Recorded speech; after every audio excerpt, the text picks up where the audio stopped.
This will be a debunk proving that blue cities in states are the worst off, the worst to live, the most dangerous, the most, etc.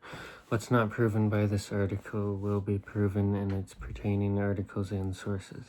The most dangerous liberal cities such as New York City, San Francisco, Portland, Seattle, Chicago, Detroit, San Francisco, Los Angeles, Atlanta, Philadelphia, Boston, Minneapolis, Denver, Oakland, Austin, Baltimore, and so much more are plagued by high crime, homelessness, poverty, people on benefits, fraud, corruption, waste, abuse, illegal sedition, treason, rights stripping, tyranny, censoring, extremism, anti-American agendas, drugs, theft, cartels, trafficking, criminals, traffickers, serial repeat offenders, and more, made worse by constantly lax dim crime laws and by Dems helping and enabling our felling destruction, invasion, open borders, all of what I just listed, and more. With 2024 FBI data showing Baltimore's murder rate at roughly 29 per 100,000 residents and San Francisco's property crime rate at 3,929 per 100,000. That was probably in 2024. Rural conservative Americans supporting a strong leader like President Trump stand in stark contrast to these struggling Democratic strongholds. We have what are known as sanctuary cities, which factually need done away with forever and held accountable. The left's open borders fueled a genocide of fentanyl deaths, at least 100,000 plus yearly, trafficked kids, and more. Thanks to Dems, we now have the single largest genocide in human history, seeing nearly 1 million children needlessly aborted yearly in the U.S., with nearly 100 million worldwide yearly. The left's red states have higher child sex abuse claim is a straight lie and is cherry-picking raw numbers from big states like Texas while ignoring per capita data showing that blue strongholds like Alaska and Arkansas lead in sex offender rates per 2024 FBI data. Poverty from Democrats, welfare traps, homeless and drug users in endless holes, and lax law enforcement in blue cities like Chicago and San Francisco/LA fuel crises.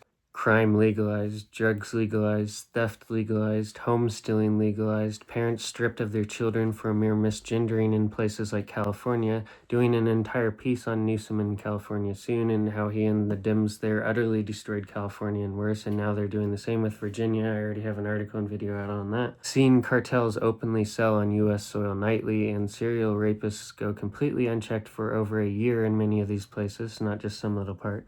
They helped and enabled traffickers, trafficking serial repeat offenders, letting them loose like crazy. I'm updating my treason piece I did soon. Most I have released will get updates before I proceed on with my collections of further data and articles. Dems' open borders opened us to scary unchecked threats and risks of all kinds. We lost futures, safety, security. Vets went homeless while they put illegals first. In Virginia, now they get taxed higher when Dems literally said they were going to be getting less costs to us, stuff like that. The right fights for our families, futures, freedoms, rights, justice, safety, security, defense, and saves us. Those blue states give more charts, they ignore everything. Defense spending, Social Security, Medicare.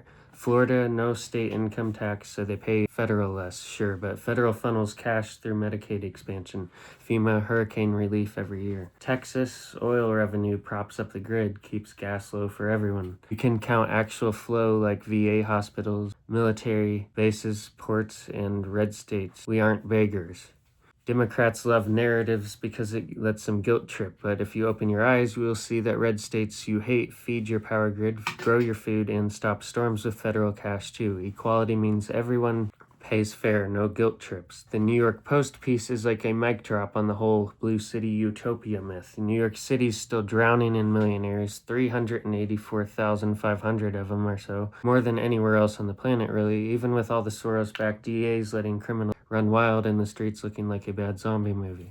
The city's vitality is tanking because of crime, filth, and schools that churn out activists, anti-Americans instead of accountants and scientists. 160 firms bolted since 2019, dragging about $1 trillion with them, and drugstores are closing there and all these places like it's the apocalypse.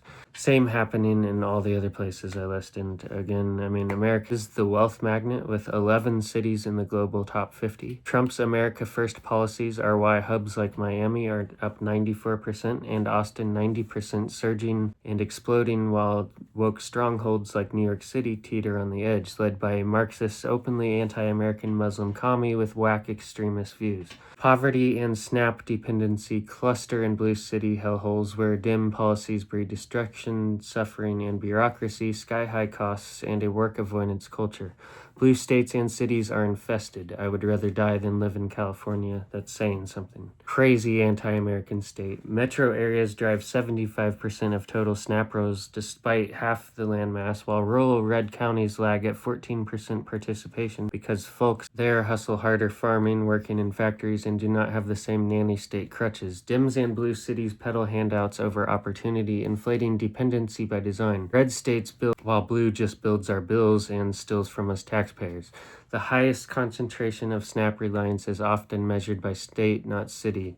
Now, New Mexico, Louisiana, West Virginia, Oklahoma, and Alabama consistently rank as the most reliant states, but due to certain things like being ran on mostly coal miners and strugglers. In 2024, approximately 12.3% of the U.S. population, or about 41.7 million people, receive SNAP benefits.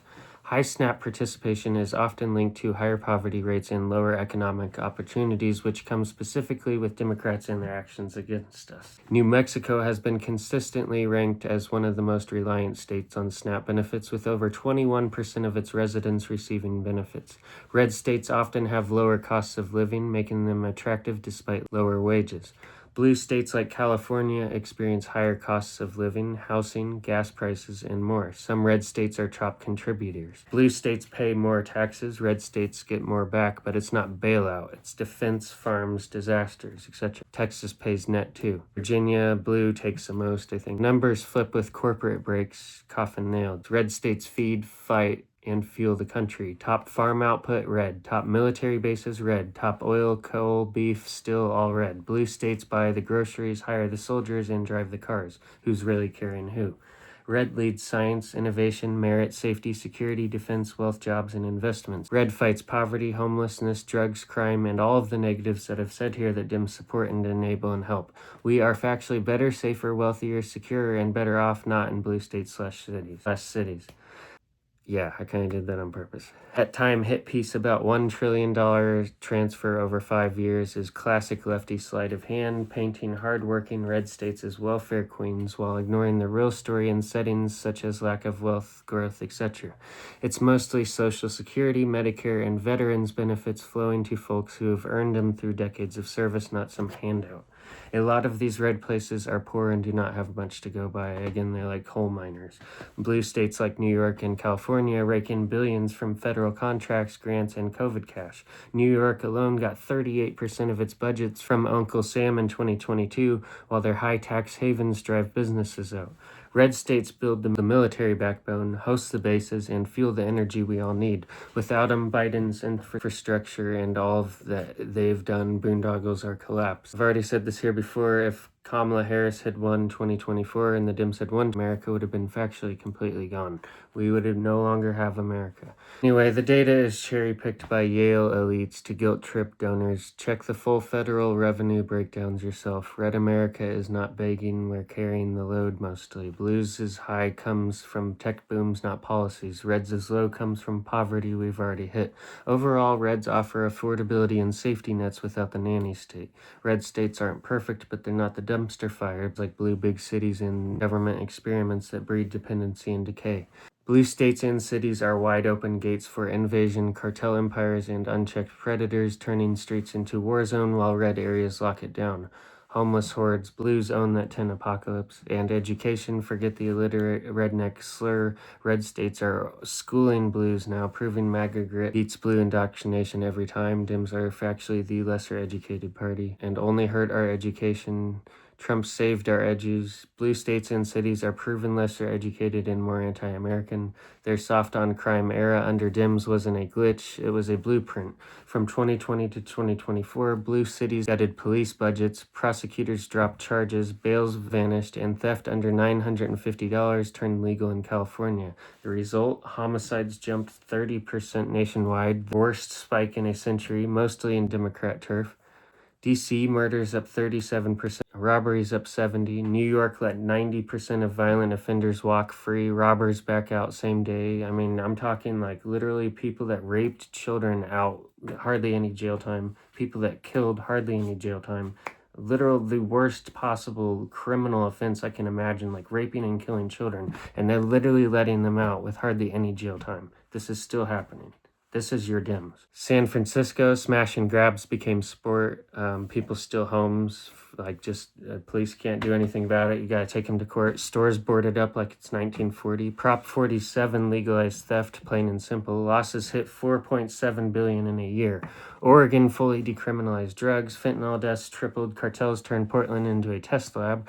Open borders let millions roll in. The left didn't just fail, they helped crime as much as possible, it almost seems. That's the record. No spin. Blue states bring in 55%, also not 80%. They also get back more than they give. Red states like Texas and Florida pretty much subsidize them. Please stop lying. The left is ignoring per capita reality, mutual flows, and the dim wreckage that's turned blue havens into taxpayer black holes infested with heavy taxation, trapped homeless, drug overruns, crime, and cartel-enabled chaos. But the facts from USA Facts, Money Geek, and Rockefeller Institute bear it.